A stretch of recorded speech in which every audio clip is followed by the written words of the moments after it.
آدمی بیوی کی اطاعت کرے گا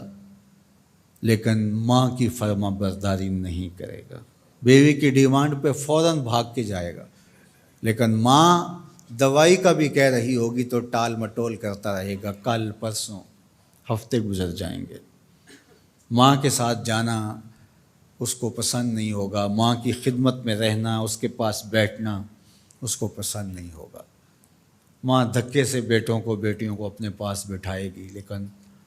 بیٹھنا پسند نہیں ہوگا۔ وہ ادنا صدیقہ ہو وہ اقصا آبا ہو، دوستوں کے ساتھ بیٹھ کے گپ شپ لگانا مرغوب ہوگا، باپ کے ساتھ بیٹھنا پسند نہیں ہوگا، باپ کے پاس اولادیں نہیں بیٹھیں گی۔ اور یہ جو مصیبت آئی ہے اس نے تو گھر کے اندر بھی پاس بیٹھی اولاد کو بھی ماں باپ سے چھین لیا ہے، وہ وہاں بیٹھ کر کے بھی حاضر باش نہیں ہوتے۔ آپ کو اس دن میں نے درس قرآن میں جو مضمون رکھا تھا اس میں ایک لفظ تھا وَبَنِينَ شَهُودًا، وہ بیٹے جو حاضر باش ہوں وہ نعمت ہوتے ہیں، جو باپ کی خدمت میں بیٹھے ہوں، باپ کے پاس بیٹھتے ہوں، باپ کے ساتھ جڑے رہتے ہوں، وہ نعمت ہوتے ہیں۔ اور جو باپ سے جان چھڑاتے رہتے ہوں، جی چراتے رہتے ہوں، پھنس گئے تو 2 منٹ بیٹھ گئے ورنہ نہیں، بالخصوص بوڑھے بزرگوں کے پاس تو اس دور کے اندر کوئی بیٹھنے کے لیے تیار نہیں ہوتا، وہ ترستے ہیں کہ ہماری اولاد ہمارے پاس بیٹھے، لیکن اولاد کی دلچسپیاں ہی کوئی اور ہیں، وہ انہیں اولڈ فیشن سمجھتے ہیں، پرانے زمانے کے لوگ دقیانوس، ان سے ہم بات بھی کیا کریں، یہ ہمارے زمانے کی باتیں نہیں سمجھتے۔ جب تم ان کے زمانے کی باتیں نہیں سمجھتے تھے، انہوں نے ایک لفظ پانی اور روٹی سکھانے کے لیے کتنی محنت کی تھی تمہارے اوپر، تم تو کچھ بھی نہیں سمجھتے تھے، تم تو حرف و صوت سے آشنا نہیں تھے، تم تو لفظوں سے آشنا نہیں تھے، انہوں نے کتنا وقت دیا اور ایک ایک حرف، ایک ایک لفظ، ایک ایک ہجا تمہیں بتایا، اور آج تم کہتے ہو یہ دقیانوس ہیں۔ تو کہا یہ قرب قیامت کی علامت ہے کہ دوستوں کے پاس بیٹھنا مرغوب لگے گا، محبوب لگے گا، ماں باپ کی صحبت میں بیٹھنا اولاد کی تباہ میں نہیں ہوگا۔ وَسَادَ الْقَبِيلَةِ فَاسِقُهُمْ، اور قبیلے کا جو سردار ہے وہ فاسق و فاجر ہوگا۔ سرداری، قبیلے کا بڑا بننا، خاندان کا بڑا ہونا، یہ صلاحیت کی وجہ سے نہیں، تقوی کی بنیاد پر نہیں، یہ چالاکی، مکاری، فسق و فجور کی وجہ سے، اس لیے کہ جس طرح کی قوم ہوگی اس طرح کے ان کے حکمران ہوں گے۔ کسی نے حجاج بن یوسف سے کہا تھا کہ تو نے حضرت عمر کا دور خلافت دیکھا ہے،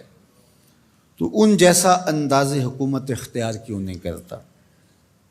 تو اس نے 2 لفظی جواب دیا، تبازروا اتعمر لکم،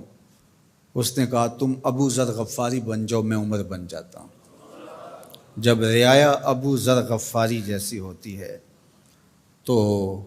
حکمران عمر فاروق جیسے ہوتے ہیں۔ جب ہم چور ہوں گے، ہم خائن ہوں گے، ہم بدکار ہوں گے تو اوپر رحمتوں کی چھتڑیاں تو نہیں تانی جائیں گے، اوپر بھی پھر یہی کچھ ہوگا۔ ایک روایت میں آتا اعمالکم امالکم، تمہارے اعمال ہی تمہارے حکمران ہوں گے۔ فرمایا کہ وہ اس بات پہ قادر ہے